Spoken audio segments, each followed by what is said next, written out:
Mental Health Monday on Radio City Talk with Mick Coyle. Tackling the stigma. Radio City Talk. It's Radio City Talk. It's Mental Health Monday. We're back for 2020. My name's Mick Coyle. I do hope you're well. Thank you for joining us once again. A brand new year, a brand new decade as well. And of course, the conversations around mental health continue. We're coming off the back of the FA Cup weekend and the Mental Health Minute at all the 32 FA Cup third round ties. Hopefully that will make a difference. I've got some signposted for you at the end of the programme as well if you want to find mental health services close to you. Two guests in the studio for the first programme of 2020. They're going to be talking about an organisation that they have set up, born once again here in Liverpool, where wonderful things happen when it comes to mental health, and there's a really interesting story behind it and the difference it might make to your life and the people around you. We've got Dr. Edward Lynch and Dr. Toby Fox. Ed and Toby join us on the programme. Thank you both for your time. Great to see you. Happy New Year. Happy New Year. And to you as well. We're going to talk about Sophron. Yeah. We're going to talk about the name Sophron, and where it comes from and how it makes a difference. First and foremost, let's talk about the title ahead of your names. Your doctors. Just tell us a little bit about your background, Ed. Yeah, so, well, I'm a Scouser, born and bred, big Red fan. I went to Bluecoat School as my secondary, so after that, you typically only get one offer when you do medicine, and mine happened to be in Liverpool as well. So, yeah, just my luck. But no, I went there, and then I also applied for Liverpool for my posting as a doctor, so that's how I got to where I am. So you're working in Liverpool as a doctor at the moment. And Toby, tell us about yourself. So I am not a doctor just yet. I am about 6 months away from becoming one. So I'm a fifth-year medical student at the University of Liverpool at the moment. The fact that I'm actually going to be a doctor in 6 months' time is quite scary, but exciting at the same time. I'm from London originally, and I came up to Liverpool, obviously, to go to Liverpool University. And that's where I met Ed, who's my best mate. And together, we've recently started off on this journey, creating this company around March time. How did he get ahead of you then, time-wise? So he was in the year above me, right, at university. See, I took a gap year, and so that's the reason why I was a year behind, but we're the same age. You've got a big 6 months ahead of you, right? That final year. Yeah, it's scary. That's a lot of work, right? It is, but Liverpool is quite strange in the sense that they do their final exams in fourth year, whereas most medical schools, they do it in fifth year.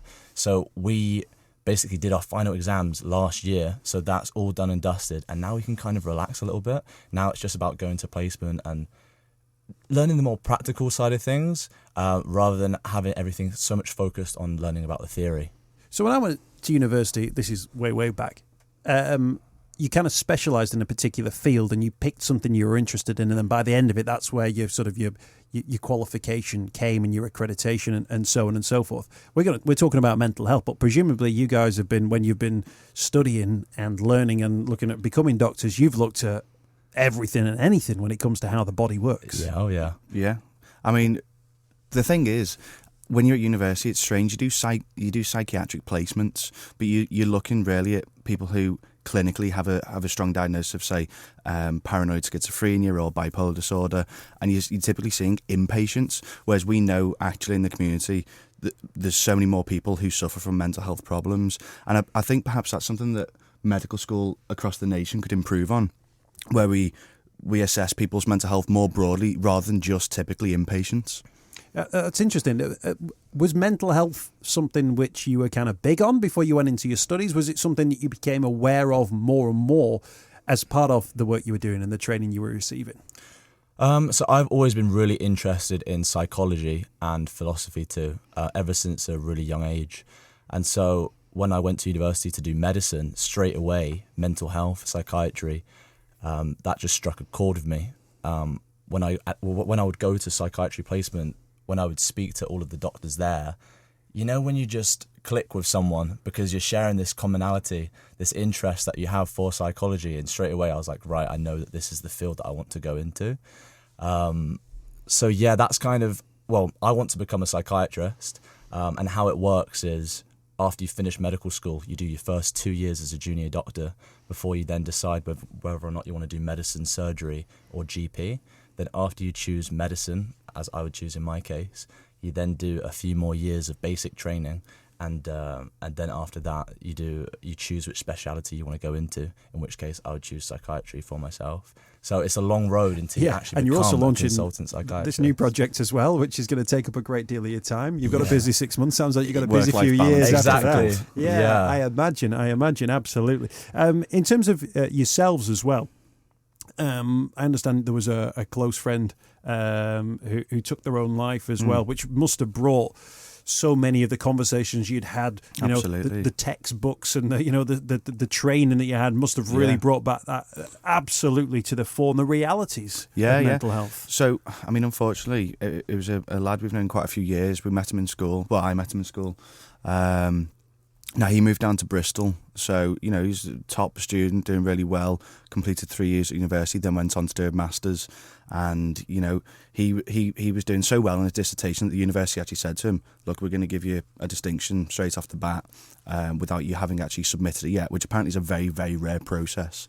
But then he submitted his master's dissertation, and the next day he killed himself. So at that point, I started thinking, in my position, what more can be done? And that's when me and Toby started having discussions about what we can do to start helping other people. And he was down in Bristol. We're quite fortunate in Liverpool. We have decent access to services up here. And that's one of the first things that we noticed across the country. There was geographical discrepancies to what services you could access. So that was one of the big things that we wanted to, address in the first instance. Obviously, so much of the conversation we have around mental health is about signposting and educating people around mental health, but then getting them into services. And often people will say, well, maybe the service they got into wasn't right for them at that particular time. Now, that's often difficult for people like myself who's trying to encourage people to have those conversations, speak to the GP. If then people have negative experiences when they make that connection, that's quite a damaging thing, because then if you then go around saying, well, I tried to get help and it wasn't the right help for me, that becomes a problem, doesn't it? Because people will then think, well, you say there's help out there, but such and such a person said that help wasn't available for them. So we've really got to make sure that those connections and that accessibility is working, and it is working for as many people as possible. Yeah. One of the biggest issues that we found is we fundamentally think the whole system is wrong. If we treat the mind as a leg, what's happening is people are breaking their legs. They're breaking their minds, and then we say, "Now let's treat you." Why are we doing this when we can stop people from breaking their legs, breaking their minds? So one of the key values that we have as a company is that we focus a lot of our attention on prevention for as many people as possible. Stopping people from breaking those legs in the first place. That's a really interesting side of things, and we're going to talk about it now as in terms of what you're doing with Sophron. That's Sophron. The name sounds like something off The Apprentice.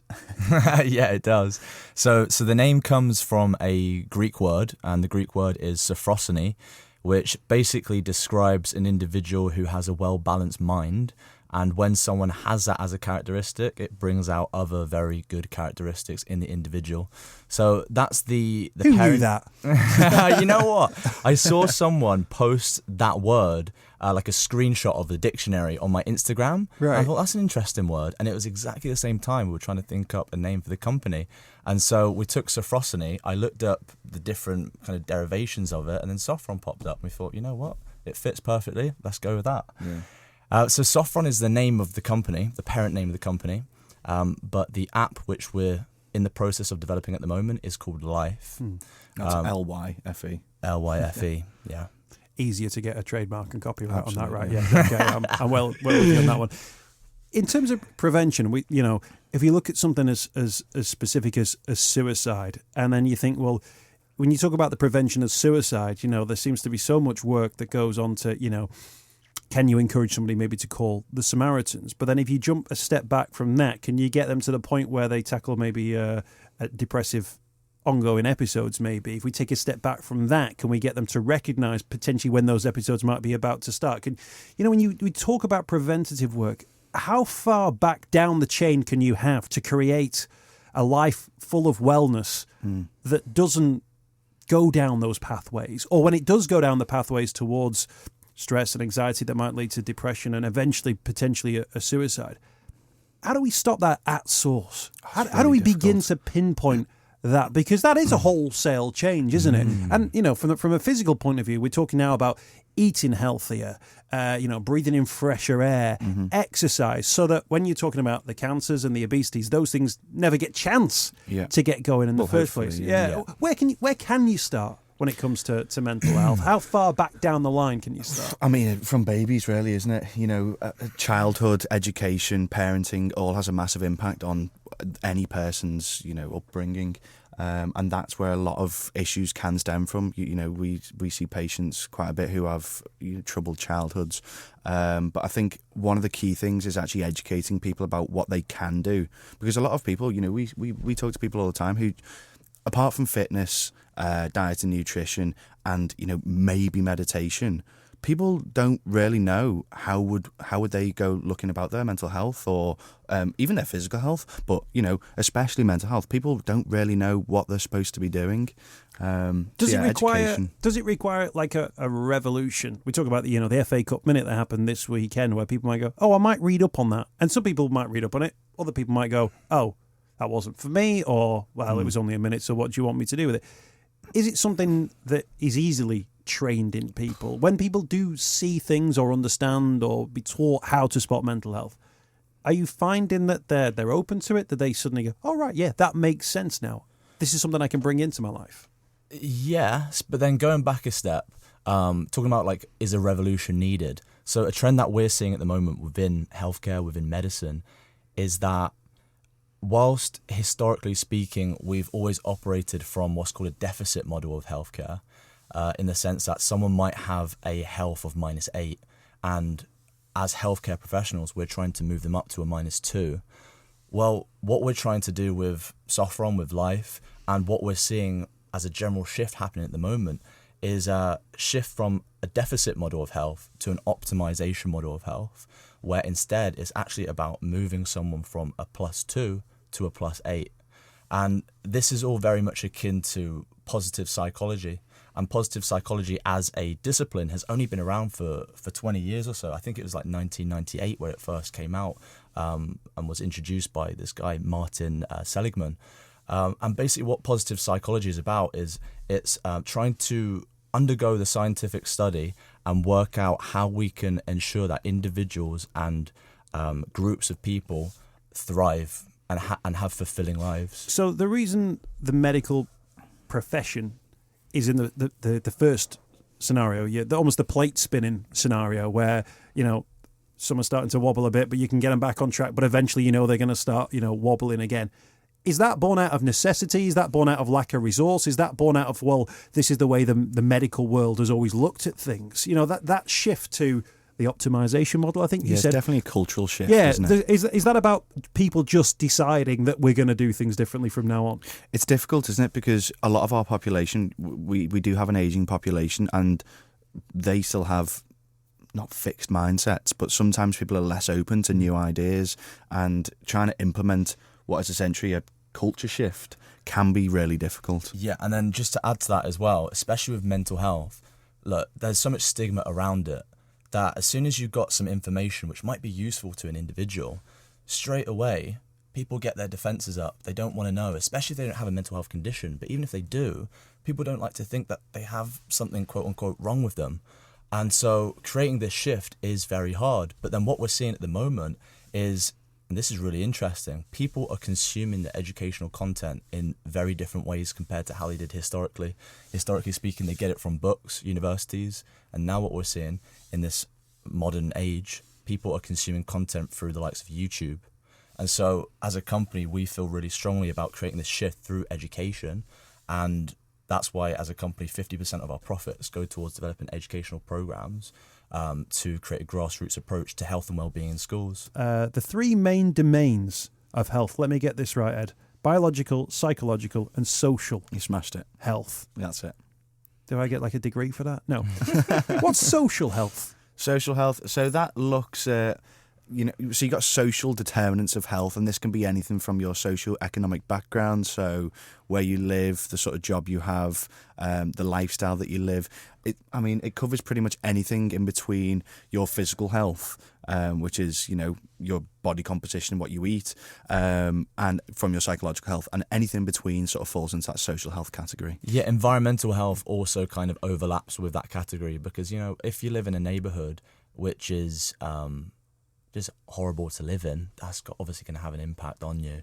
So. Now, but in terms of that now, when you fill in a form, you can find out where that person lives. You can see if that's an area maybe of deprivation, maybe low educational attainment, maybe poor air quality. You can check someone's height and you can check someone's weight. This idea of maybe your social health, have you come from a home with maybe a single parent family? Have you come from a home where maybe there have been patterns of domestic abuse? Have you witnessed terrible things in your life?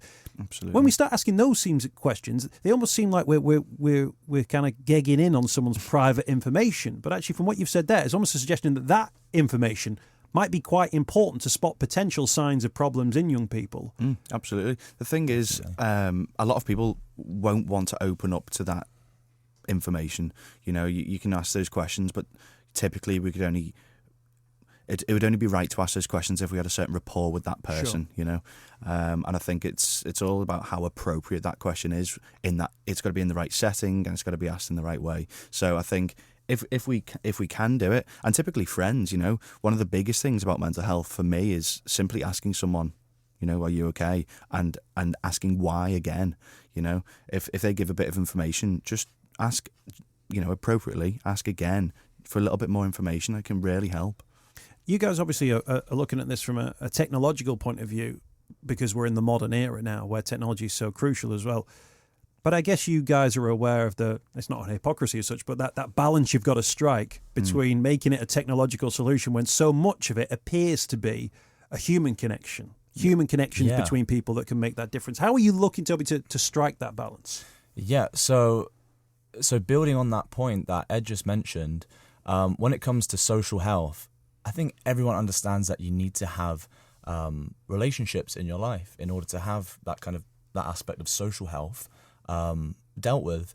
But on top of that, you need to have the right kinds of relationships as well, meaningful relationships. And what we're seeing at the moment with the likes of social media on the rise, Instagram especially, is that people have these many friendships or connections at a superficial level. That's the quote mark, friendships, yeah? Yeah, but then at a kind of deeper, more meaningful level, those relationships are missing in people's lives. And it comes down to that human connection, like you say, Mick. So I deleted my Facebook and my Instagram because I thought, you know what, this isn't really even real. It's probably a good decision. Yeah.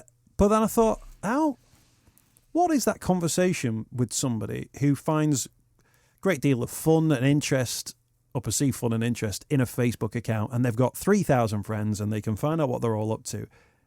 How do you say to somebody that those friends don't really exist, or they're people you now know, but that DNA thing, that Neanderthal urge that you have to almost connect with a human being, you won't find it here, because so many people now use that social media as their social life. Mm-hmm. If you like. And that's a habit which we picked up very, very quickly. And I kind of get a sense it's going to be a very difficult habit to kick. There's 2 points there. The reason why we've picked it up as a habit is because, one, it's so easy, and it stimulates the brain in such, you get like we're almost addicted to that process of being on social media. But secondly, I just think we need to engage with strong personal relationships where you're meeting that person in person, and this is something that we try to advocate through the app Life. Although we're using a digital platform to push out the offers on the app, we're actually doing real life activities, building strong relationships with people in person. I think so long as we utilize tech in the right way and we are pushing people to have real life relationships, that's the way forward. So if you're using something like Life, give us an example then of how that would work. Yeah, sure. So Life in its first sort of run through, it's going to be offers on healthy discounts around Liverpool. So you'll engage with any healthy activity which we've vetted as improving your total well-being, which also therefore has a massive impact on your mental health. So let's take an easy example. You want to go cycling, you want to do a bit of spinning. Okay, well, there's a number of cycle studios around Liverpool who have got a retail space on our app, they offer a discount to the user to go and do that activity. So the user goes on there, they get the discounts, and they go and do that activity. Hopefully in that process they'll meet people, they do a bit of physical health, they build on, the biological health, and then because they're meeting people, they're building on that social side of health as well. As an impact through all of that, their mental health should be improved. And how are you able, through the app, to sort of check up on that? Otherwise, so it doesn't just become another sort of discount sort of app. There's an actual measurement, if you like, in how people can see that their mental health is potentially. It's a good question, Mick. We don't want to give all our secrets away. But, no, so that's the very first, what do you want to call iteration? It? Yeah, iteration of the app. We are going to filter in extra features down the line, where especially around safeguarding our users. So, 10 years down the line, we want to have it like a new form of social media, where you'd engage with people in a completely new way, very much in person. But the safeguarding things, the next thing on our list to implement into the app. So let's say the app tracks people's health, essentially asks them simple questions, which is based on medical criteria, but it's dressed up in a very, very nice way. It might say, have you recently stopped enjoying things that you previously enjoyed? And that's a certain symptom which ties into depression.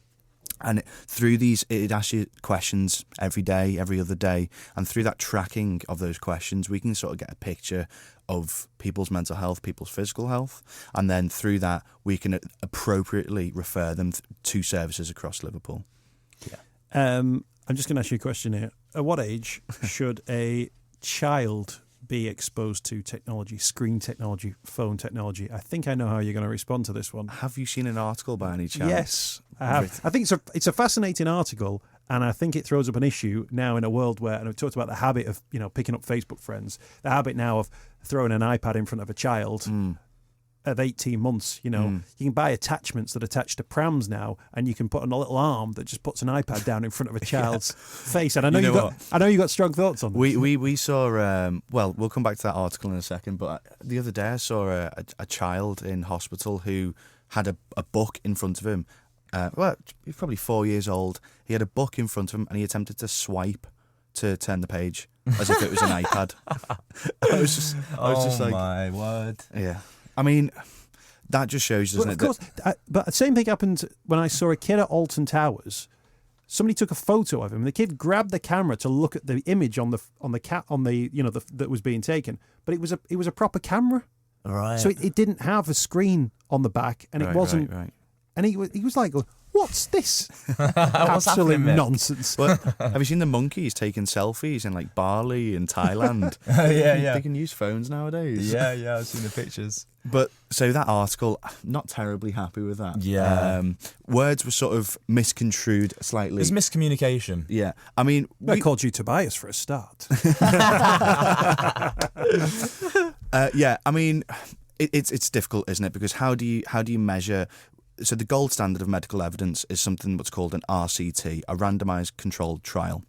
Now, to look at the actual effects that technology would have on somebody's brain long term, there's so many different factors there to factor in. How do you say, yes, it's definitely that one thing, the technology? So it is very difficult, but what we have seen is people who struggle to focus, people struggle to engage with real life activities, and this is sort of hinted at the fact that technology is having a big impact on that. And when you're very sociably, when you're a child and you're very socially, what would you call it? You're receptive to your environment. You're learning so much about how you live. Technology can have a massive impact on that child. Yeah. So you've got to be careful. But I've got a 5-year-old, and when I'm out with the 5-year-old, she doesn't have a phone, she doesn't have a tablet. But I almost get the sense the whole world is around her, and her whole experience is literally everything that she can see, smell, touch, feel, and everything in between. And I always think that as soon as you put something into the palm of their hands, it's all gone. Suddenly, that world, it's all gone. The world might open up within that little tiny screen. Yeah. But that entire sensory experience, absolutely, yeah, that's a great disappears. point. We're actually a little bit scared with the likes of, VR, AI, these highly immersive environments which draw you out of the real world. We can only live in the real world. You've still got to eat, sleep, bodily functions. I've got in trouble past before for saying further things there, but I'll be careful. So yeah, it is interesting, isn't it, the way you described iPad as a world, because it is. I think the most important thing is realizing that technology and the development of technology can have huge benefit, especially when it comes to education, things like that. So even though we're saying we're a bit worried about AI, AR, things like that, we do appreciate that they have their place. They have their place. Absolutely. And they're going to be a huge help to our society. But then at the same time, it's about trying to understand where the balance is. Where is that point where actually it starts becoming more negative, especially to someone's health? In terms of the work that you're doing now through Sophron, what's the best way for people listening to this to sort of keep abreast of where you're up to? You mentioned the app before and the developments. Where's the best place for people to go for that? Best place would be to go to our Instagram, which is The Life Club, and that's life spelled with a Y. And we're going to be posting updates very regularly, Instagram stories, telling people where they can expect to get discounts from, and telling people about the most recent updates with the app. So that's the best place to go. I mean, we're a relatively new company, so we're actually going through, we're looking at branding options, and we're trying to come up with a tone of voice. So we're trying to have our voice in the same sort of direction so people know where to go. We're unsure whether to incorporate what else we're doing with schools. We're trying to streamline the process, so I think it's going to be difficult to know exactly what it's going to look like, because we are still a new company. But yeah, at the moment, Instagram's a place to look. Hopefully we can open up other channels for people to follow us more easily with blog posts on our website as well. Yeah. Good stuff. We're looking forward to maybe in a year's time we can have a catch up and find out where you've been up to, what the year has brought you as well. Wicked. You're the first guest of 2020, maybe a bit of first guest of Thank you, 2021. Thank you both for your time. Dr. Edward Lynch, Dr. Ed, and Toby Fox as well. Sophron is the name of the company. Instagram, a good place to go. The Life Club, that's Life with a Y. The Life Club, do check that out, and I'm sure we'll catch up with the guys again very soon. Ed, Toby, thank you for your time. Thanks for joining us on Mental Health Monday. Don't forget, if you want to find mental health services close to you, you can use the database available on the Hub of Hope, hubofhope.co.uk. Use the postcode there or your location on your device to find mental health services close to you. My name's Mick Coyle. It's Mental Health Monday. You can drop me an email, mick@radiocity.co.uk. Rock, sport and talk. This is Liverpool Live with Mick Coyle. Radio City Talk.